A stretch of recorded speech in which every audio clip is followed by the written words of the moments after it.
तेरी यही कहानी। आज डीडी मेट्रो पर हमारा धारावाहिक औरत तेरी यही कहानी के 50 एपिसोड पूरे हो जाएंगे। हम पिछली कड़ियों से कुछ दृश्य आपको दिखाएंगे जिससे आपकी याद ताज़ा हो जाएगी।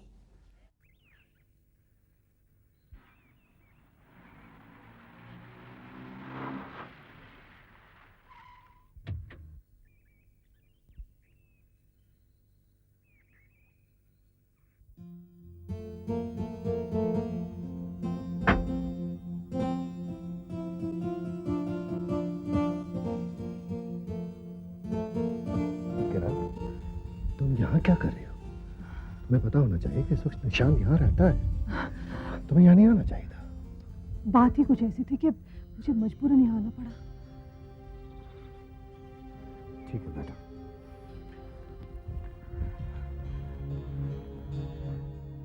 हाँ तो बताओ, क्या मजबूरी थी? ऐसी क्या खास बात है जो तुम मुझसे फोन पे नहीं कर सकती थी? मैंने आपको फोन इसलिए नहीं किया क्योंकि शायद इस वक्त आपके फोन भी टैप हो रहे होंगे। हमारे फोन टैप किए जा रहे हैं? क्यों? मैं अभी अभी आपके सीए के ऑफिस से आ रही हूँ। वहाँ पे मुझे पता चला कि आपके घर में शायद आज इनकम टैक्स की रेड होने वाली है। Damn it. हाय किरण, तुमने मुझे होशियार कर दिया। Thank you very much. लेकिन मैं तुम्हें एक बात बता दूं, मेरे पास 2 नंबर का एक भी रुपया नहीं है। जो भी मेरे पास है, इट्स ऑल अकाउंटेड फॉर। इसलिए आने दो, मैं संभाल लूंगा। और एक बात याद रखना किरण, प्लीज बुरा मत मानना। आइंदा कितनी भी इमरजेंसी क्यों ना हो, तुम यहां मत आना। तुम्हें नहीं मालूम निशांत इस बात को लेकर कितना बड़ा हंगामा खड़ा कर सकता है।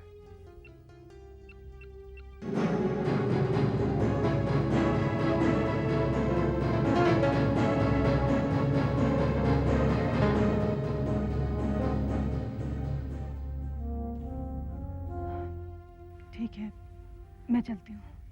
ओके।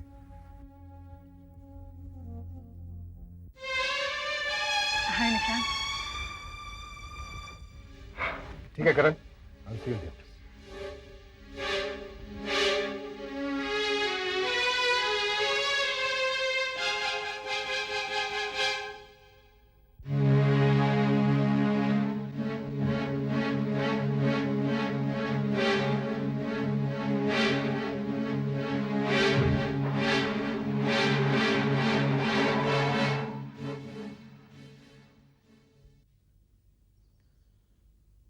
मेरी माँ कहाँ है?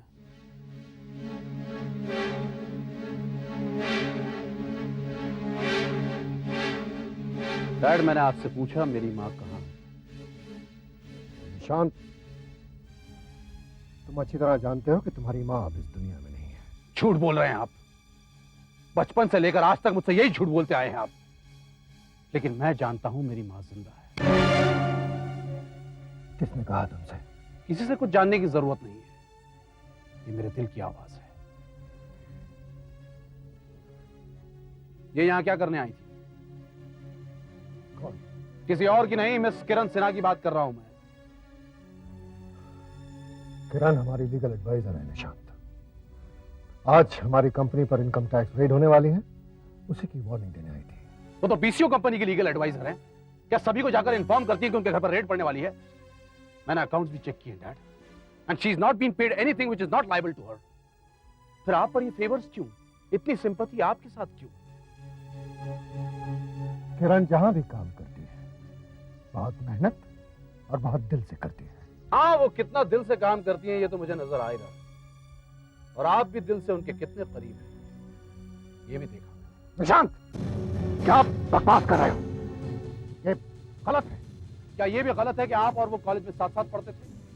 क्या ये भी गलत है कि आपके और उनके करीबी ताल्लुकात थे? क्या ये भी गलत है कि आपकी वजह से उस औरत ने शादी नहीं की? क्या ये भी गलत है कि उस औरत की वजह से मेरी मां को घर से निकाला गया? निशांत!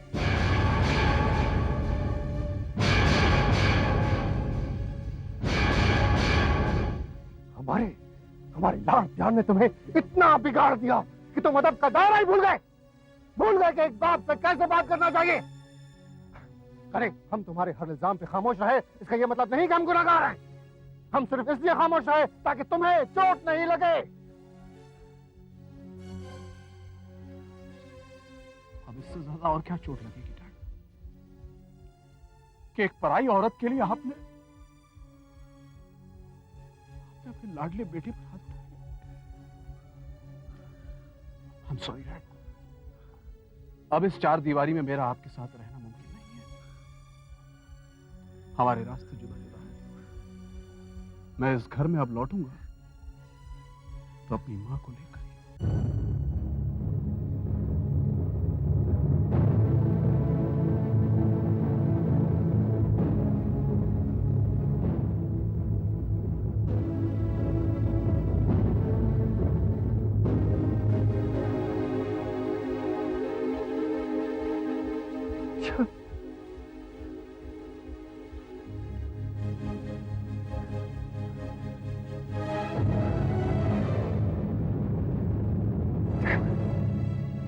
और तेरी यही कहानी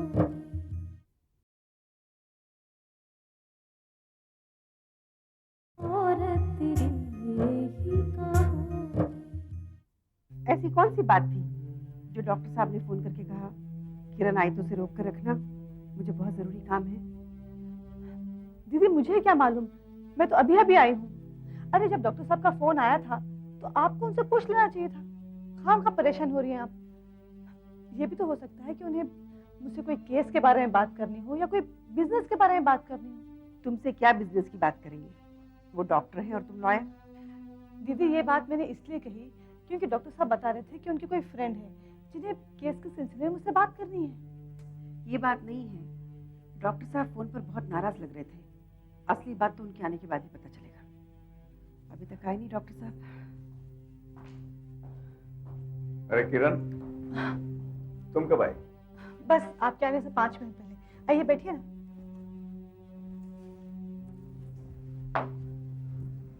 डॉक्टर साहब आप काफी परेशान लग रहे थे फोन पर, क्या बात है? ये बात तुम मुझसे क्यों पूछ रही हो?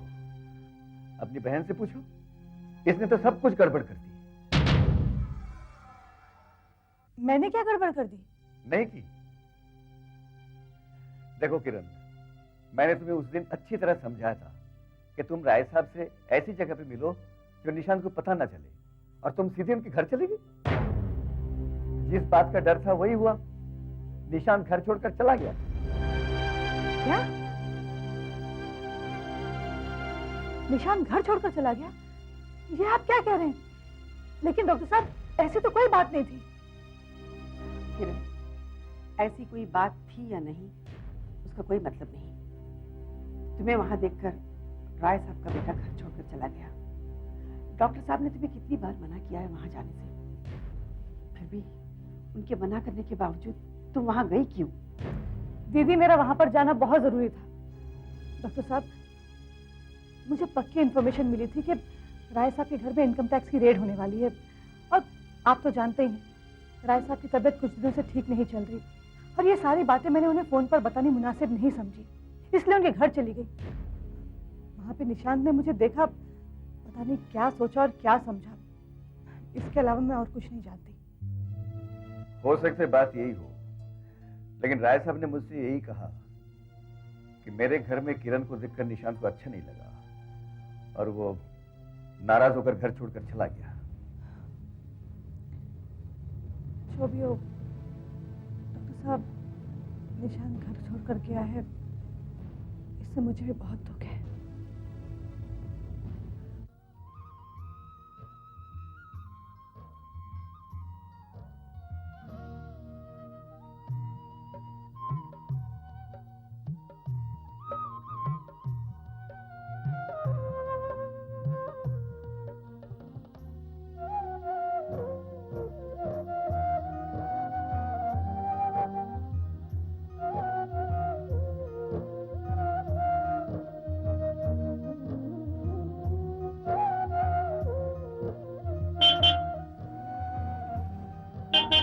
अरे आपको हॉर्न नहीं सुनाई दे रहा है क्या? या खुदकुशी करने का इरादा है?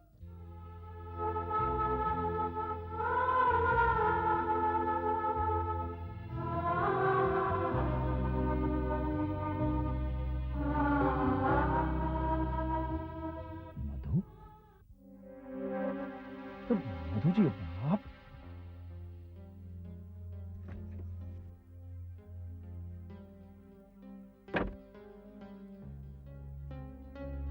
मधु जी आप यहाँ पर? कौन मधु? और आप कौन है?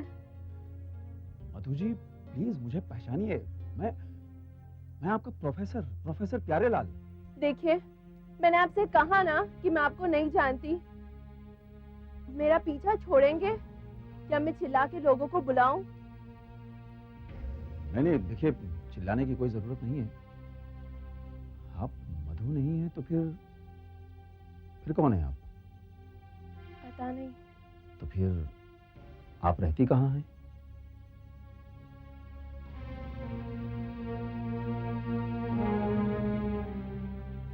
मैंने आपसे कहा ना कि मुझे पता नहीं।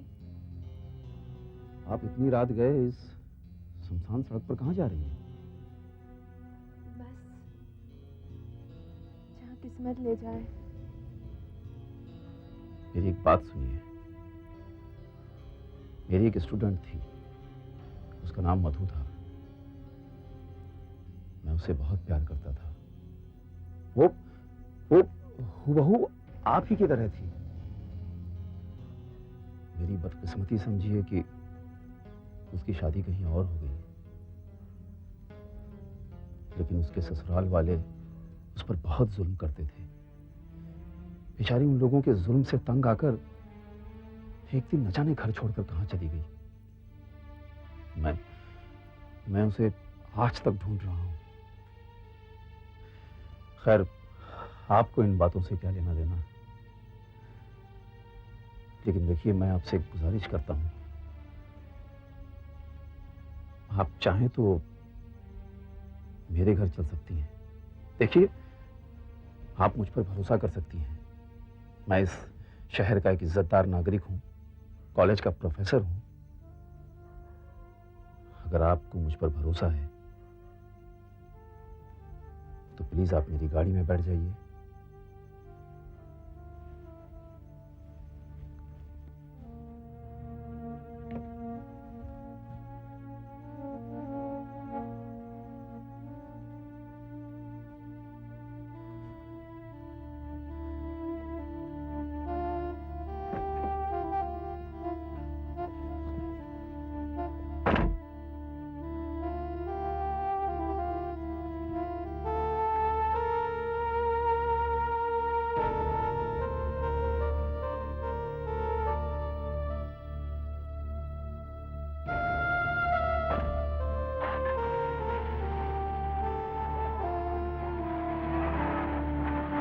और तेरी यही कहानी, और तेरी यही कहानी। राय साहब से कहिए कि मुझे भल्ला उनसे मिले आए। सर वो तो है नहीं। कहाँ गए? सर मुझे कुछ आइडिया नहीं है। कब तक आएंगे? सर ये भी आइडिया नहीं है।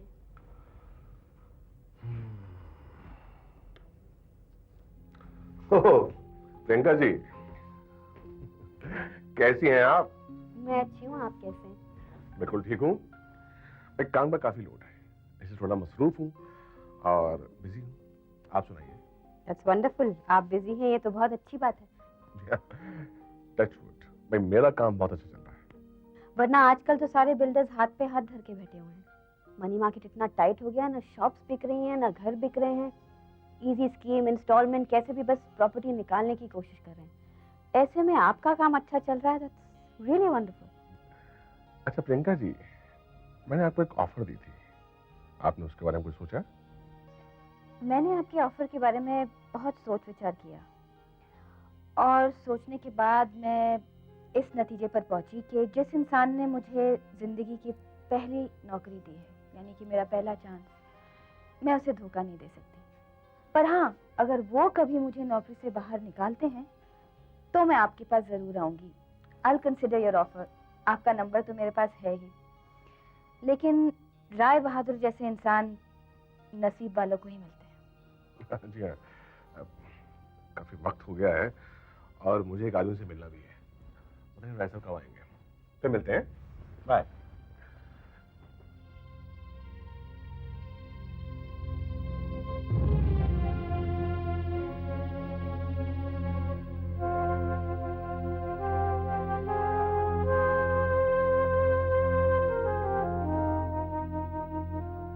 अब यहाँ क्यों आई?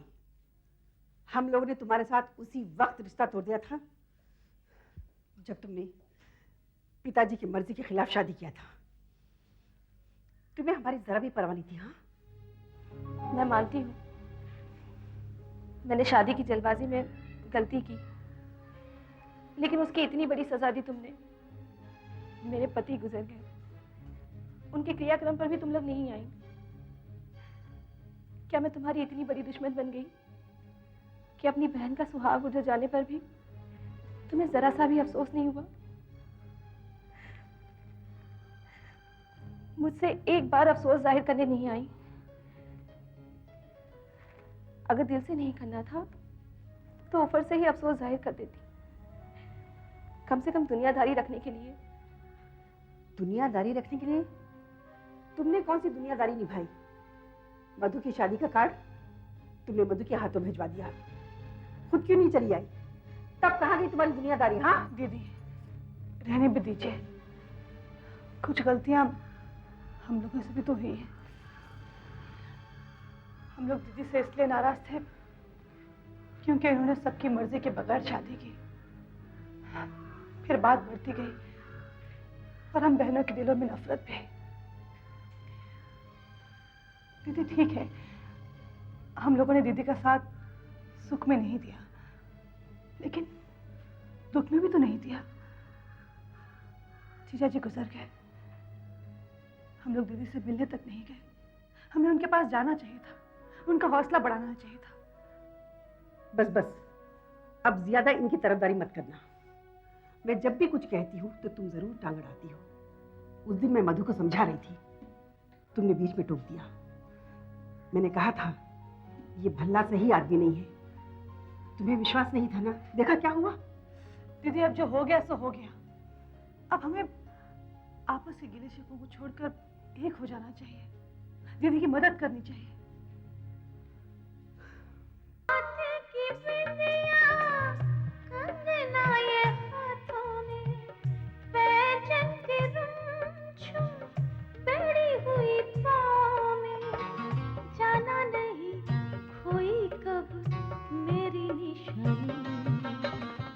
और तेरी ये ही कहानी।